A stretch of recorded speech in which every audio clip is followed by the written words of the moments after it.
We have a really neat show for you. You know, my receding hairline might just be a focus of this conversation tonight. Welcome into My State of Mind. I am Dan Yorke. It is on these evenings when either a vacation or a little day off that we are able to kind of spread it out a little bit. We will be sans the rundown this evening. And for those of you who are new viewers, that would be the segment of the program that starts about now where I say, hey, here's all the things I've been thinking about and here's what's right or wrong with the world. When I have an opportunity to kind of sit back and talk to somebody really cool and learn some things, it's a special bonus. So that's what we're doing tonight. And you may have seen commercials for this fine gentleman, Dr. Ryan Welter, one of the sponsors of our program. And so I will admit to a little bit of, grease in the sponsor, but at the same time, I'm fascinated by this conversation. And I think you will be too. Doc, nice to have you. Thanks for having me. Thanks for coming in. Oh, you look pretty good. Give yourself some credit. Tiny little touch up there. You know, it's myth or reality. Okay. Every other generation has the same hair thing. So, for instance, if my father had trouble with keeping a full head of hair, God rest his soul, his father had a better head of hair, and right. Then alternate. Yes or no? A myth. It's a myth. It's not true. Yeah, it's a complicated gene line that hair baldness patterns follow, but it's not, skipping generations. So damn. Yeah. So. Because my dad was pretty much gone with that little thing in the middle thing, that little middle thing with the thing. He was pretty much gone. I should have brought a picture, but for all the time that I can remember him. So I've been looking at it going, hey, maybe. Well, you look at me, I'm the only one in my family who doesn't have some degree of hair loss. Really? So it's just how it is. Is my that grandfather karma? Is had that a great the hair god that's coming down and because you're doing such great work? Yeah, we wish if we had all those answers, we'd be in much better shape and probably wouldn't need me around. All right, so let me let's have a conversation about this, and of course you'll know how you can get in touch with Dr. Welter, not just as a regular customer, but he's got a great program for veterans that is really a give back to the community. But before we get to that, doctor of hair transplant surgery, right. That is a unique practice, no doubt. How many do we have, like in the world, in the country, in the region, all that kind of thing? That's a good question. We have an international society. It's a close group, actually. We have doctors from all over the world, and we meet, once a year internationally. And it's actually a lot of fun. We usually do one in the United States area, one out of the country, back and forth. Next year, we'll be in Thailand, so if you want to join us, that'll be a lot of fun. This past year, we were in San Francisco, so we alternate. We've had one in Boston before, so. Your background, lots of school, man, lots of school. Yeah, it's. we were talking a while ago. I'm not afraid of the academic environment. I went to school in Oklahoma initially, got my doctorate in biochemistry, molecular biology, and then trained in medical school at OU, and then did my residency at Brown. And did that with the family medicine residents there, and then did subspecialty training, eventually doing the hair transplant. So any doctor of your caliber that's doing hair transplant surgery is, for people who might be guessing, real doc, real surgery. Right. It's a real surgery, and it really requires we have a very nice OR set up. It's on our website. You can see some of the pictures of how that works and that sort of thing, but. It's a sterile technique, minimally invasive surgery, very high-tech surgery, and a very meticulous surgery, if you can imagine. We take hairs one at a time and transplant them individually. It used to be that they would take large strips out and dissect those hairs. We do those, occasionally, but the majority of the hair transplants that we do now are done usually wearing loop glasses like you would when you see people doing microsurgery in a large OR and that sort of thing, taking the hairs out individually. So time-consuming, a lot of effort, and a great result. All right. So I think this conversation is multifaceted in the sense that it's a tough decision to redo your head. your hair. In fact, Right. when the commercial that we run here, the wife says to the guy, "You don't need to do that," Right. and then afterwards, da da da da, and it's a great spot that you run here on the show. But I'm sure it's quite the conversation in homes. Right. So it's there's a lot to be said about. First of all, a lot of people that want hair transplant come too late. Not too late to do it, but if they would have come sooner, we could have prevented a lot more than has gone on. Really? Yeah. No, absolutely. And you got to break there's that a lot news of stigma to for a that potential patient when they're coming in. Like, you know what? If you'd been here 5 years ago, we really could have done something. Right. I mean, we don't really say it that way. Sorry. But the reality is that the technology is a lot better than it used to be, and there's a lot that we can do that we couldn't do before. So a lot of those technologies involve cellular therapies that we use now that help slow the progression of hair loss. We do have the medicines most people know about, Rogaine, Propecia, that sort of thing. Do they work? They do, yeah. And it has to be, you have to use them under the right circumstances. And of course, with something like Rogaine and Propecia, a lot of times there's a continuation of that use that the patients don't always like. And so hair transplant surgery is a more permanent option sometimes. But again, coming in sooner allows us to maybe take a little bit more, gradual steps to change. The other thing I want to mention real quick is, about half my patients are women, by the way. So we get a lot of women. Women have a little bit higher stigma sometimes for coming in, but a much greater need because it's less socially accepted.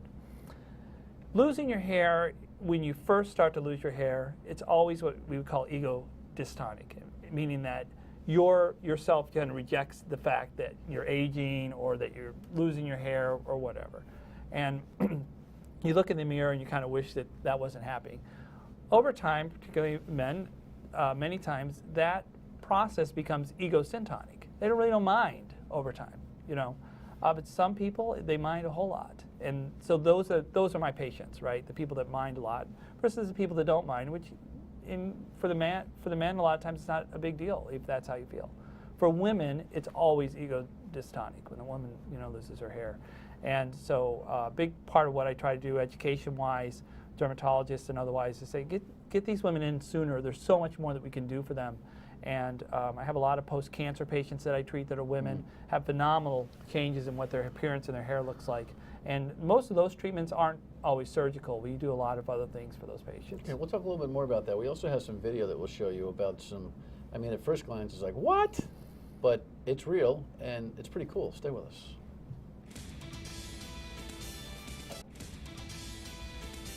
Welcome back. Dr. Ryan Welter from the New England Center for Hair Restoration is with us. This is it's a fascinating conversation, and I was glad, Doc, that you actually talked about the challenges that people have coming into an office for a hair transplant, because it's very personal. It's a very personal decision. Personal, right. And it's a very personal conversation. I am sure that there are tears of anxiety, tears of joy when it's over. It must be kind of a rewarding experience to see people literally physically transformed. I love what I do. There's actually another doctor in Brazil, I'll just take a little side just about the transformation.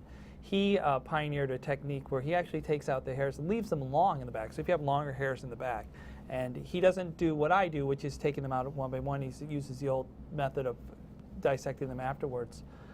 But what he does for his patients by leaving them long, when he transplants them, they're transplanted with the long hair, so they have this immediate result that and he videotapes them looking at. He doesn't show them during the procedure, and then they come into the mirror and they see what they look like with this full set of hair. Like, what? How did that happen? Well, here so we have some interesting video.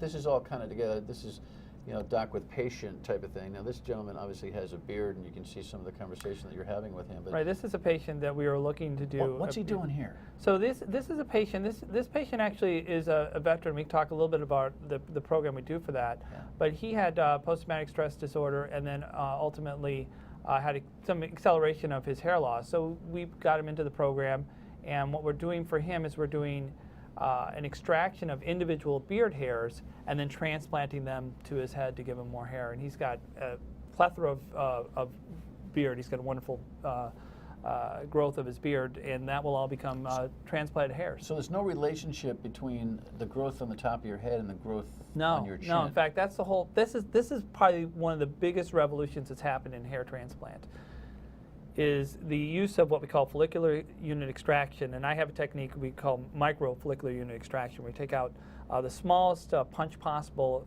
taking out individual hairs that interferes with the least amount of tissue when we take it out from the scalp. So the healing process is really quick. The transplant process is really quick. We take these tiny hairs and we transplant them one by one. In the normal area to go is in the back of the scalp. And for years, the only place that you would go is the back of the scalp. We take a large excision, take a large amount of hair, and like I said, dissect that individually. We don't really do that anymore. Now we shave the area and we go in one by one and take them out manually. And we do it manually by hand because those hairs are delicate. We put them in a special medium that's basically the same type of medium that you would put a transplanted heart in. We keep it in that medium until we're able to transplant it back in the head. We treat each, I like to tell patients, we treat each little hair like it's an individual beating heart. How long is the process? 6 to 8 hours if we're doing a full set of hair. We'll do wow. 1,500 hair grafts, which can be. Are you out? I mean, do you go out? Do you get anesthesia? No, you watch TV the whole time. Really? Right. Yeah. There's no pain. Just local anesthetic, and then that's about it. And sometimes we have to reapply that if it wears off, but that's about the only thing. Do special shampoos that say they add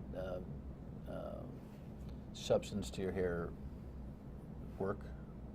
Well, shampoos can add. There's a lot of things that you have to consider when that's a complicated question. Okay, there's two parts to the hair that are important. One is obviously the hair that's under the scalp, where what we call dermal papilla cells. These cells are migrating upwards and making the hair grow. And then there's the hair follicle and shaft itself, which is above the hair, okay, or above the scalp, which you actually see. So there are nutrients that are important to provide to the scalp. Actually, even scalp stimulation itself is important, massage and that sort of thing. A lot of people, particularly women, when they start to thin, they're afraid to touch their hair. I had this one woman. She would only wash her hair like once or twice a week because she was just afraid to touch it. She thought she was causing more damage. I said, no, just the opposite. That massage and stimulation is good. But anyway, just to finish the question, there are shampoos that do provide nutrients underneath the scalp that do help with the hair. And then there are some shampoos that actually can provide some volumizing to the hair follicle itself to give the appearance of thicker and more lush hair. And there are also, even in addition to that, topical powders and things that we can apply to give an appearance of that. Now these are all more cosmetic things than medical, but they're helpful. Can I come in and get a consultation just on that? I mean, are there times when you say, you know what, I don't think we need a transplant yet. You could do some stuff before I start. Absolutely, absolutely. Picking at you. Right, absolutely. That's probably not the right term. But no, you know what I mean? But you're right. And many times, particularly if a person isn't interested in doing, because hair transplant surgery isn't the most inexpensive thing in the world, and so people financially might not want to do it, just physically just don't want to do it because they're just afraid of surgery for whatever reason. And so, if the surgical options aren't there, if the medical options just don't fit because they don't want to take medicine every day for whatever reason, then we can use a combination of things, which includes some of these cosmetic things. Interesting. When we come back, we'll talk about some of the myths, some of the misconceptions, some of the new thoughts on this, and also Dr. Welter has been doing some really good community work, and we can still do some more. Stay with us.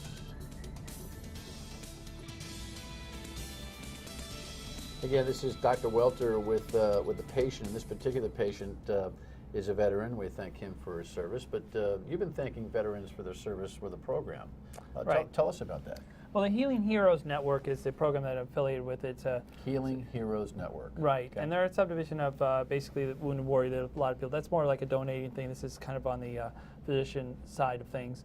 But basically, if you have a condition, usually scars or burns, post-service, and I think we do have a nice scar case that is in there somewhere. We have a picture of that, Laura. If you can pop it up. There you go. Right. So here, this is just a case where where you can see the transplanted area there on the left, where we put the follicles for this veteran in. There's a large scar there, and then on the right, he's starting to grow in, and this is just a few weeks after surgery. And what's going to happen there is that scar is going to be completely gone. Whereas before it was this huge stellate scar on the side of his head. Now I think he enjoyed telling people the story with the scars, but he's happy to have that go away too. And those are the types of things that we can do for veterans, and we do that completely gratis. So if you apply through the network, and if you're a veteran and you have some sort of trauma or from burn or scar or whatever that we can help you with, we'll do it. And we do about one a month, and we try to keep that book doing that. So. It's not a cheap gift. I mean, that is... No, it takes a lot of time and effort to do, but we love doing it, and it's I think for the veterans, it's just that, they deserve so much more than they get sometimes, so we're really happy to help. Can you recall, with the many that you've done, a moment of just, bliss that a soldier I think any time provided you? Right. I think I have a lot of not a lot, but a few veterans in my family, service people. I think any time that you say thank you to a service person, that moment actually kind of happens, right? Right. And so it's I wouldn't say that this is any bigger moment than that, but there's certainly it's gratifying for sure. So without I don't know that we have the network information, but certainly at the office you can tell people where and how to coordinate that. So seriously, if there is the basic information for the New England Center for Hair Restoration. It's a familiar logo. You see it on the show often. But there's the numbers to contact, and always know that you can ask about that, and they'll help you along with that. So, good work there. Myths versus realities. A lot of myths out there in terms of hair loss. All right, so throw a couple at me. Myths. Well, I think one of the large myths is this. Sometimes that if you have a relative with hair loss, you're going to have the same amount of hair loss and that sort of thing. Show, yeah, right? That's probably one of the most common. I think another probably another myth that's out there is that women don't experience the same type of hair loss that men do, and that's very common. Women do have we call it female pattern hair loss, but it's caused by similar hormonal androgens that cause male pattern hair loss. And a lot of times it's treated just the same. So, and its prevalence. You think that men have more hair loss in general than women, but the patterns are different. Men have focal hair loss, right? They lose hair in specific areas. The back of the head, the crown, like you just at the beginning, a little bit of right there, or the front pushing back, the temple recession that we see. Women have more global hair loss. They tend to lose hair and thin all over. And so sometimes the pattern isn't as recognizable, but the woman knows that she's suffering. She's combing, and instead of the normal, brush fills that she normally has, she's just clumps of hair coming out. And she knows that something's wrong. She might not be able to see right away what's going on. That's really an important time to come in. Yeah, so. It's funny because Laura was talking during the break with us, she's directing, saying, it's amazing. She was asking a good question. There's so much hair that comes off in a normal morning, getting out of the bathroom, or if it's gross to a lot of us, but you're looking at all this hair around the sink type of thing. We're losing hair like on a pretty rapid basis, healthily, right. Correct? Right. We normally shed a normal amount of hair every day, and that's kind of like a dog. Like a dog. No, really, right? Like any mammal, okay. Really, right? But that's true. When you have longer hair, like women do, it's obviously more noticeable because you're shedding sometimes longer hair shafts. You just can see it, more readily than say men. But we actually, in general, you lose about the same amount of hair every day. So you're losing and replacing? Losing the hair. There's this thing called the hair cycle, and hairs go through a natural phase where they shed and release the hair. The follicle then begins to regrow the hair. That process is ongoing all the time. So at any part of any day, a certain percentage of hair follicles will be in the shedding phase. Is there a seasonal application to hair growth, hair loss? Well, there is some seasonal shedding that can happen, and that's another kind of myth, kind of reality thing. Yeah. It's more of reality though, that you can lose hair during certain seasons more than others. And I get my hair cut every 4 weeks. Oh, that's a little too much information, right? But I personally say every 4 weeks on the button. But invariably, there'll be a lot, and then nothing. In terms of hair growth? Yeah, just just that kind of well, wave. hair growth is a completely different set of circumstances than hair loss in cycles. So you can have hair loss in cycles, but yes, you can have changes in the rate that you grow hair. Okay. And that's sometimes a nutrient thing as well. Just like when you see tree rings, when you cut a tree and some of them are thicker or thinner or closer together because of the rain season or whatever else. It's the same kind of idea. All right. On the business side, I know it's not. We only have a minute or so here, but I know it's not necessarily incredibly. Well, it's an investment. Health insurance. So health insurance will cover hair problems, when we have scars or we're doing something surgically sometimes, and it's always a hurdle, but we can sometimes get those things done. hair transplant surgery itself is a little bit costly as a front end thing, but over the time that you have the hair replaced, it's actually the cheapest alternative. On a monthly basis, it ends up being something around about $15 a month compared to 30 or 40 or 60 that you might pay for products. Propecia will run you at least between $60 to $90 a month. Okay. So that's interesting that you got to look at this. Yeah, you see Dr. Ryan Welter if you've got questions about A, whether you need it, or B, the affordability of it, and all of a sudden you'll find out that maybe you might be thinking in a penny wise, pound foolish mode, right? Right, exactly. right. Yeah, it's definitely an investment. All right. The 20-second moral to the story about hair transplant surgery is?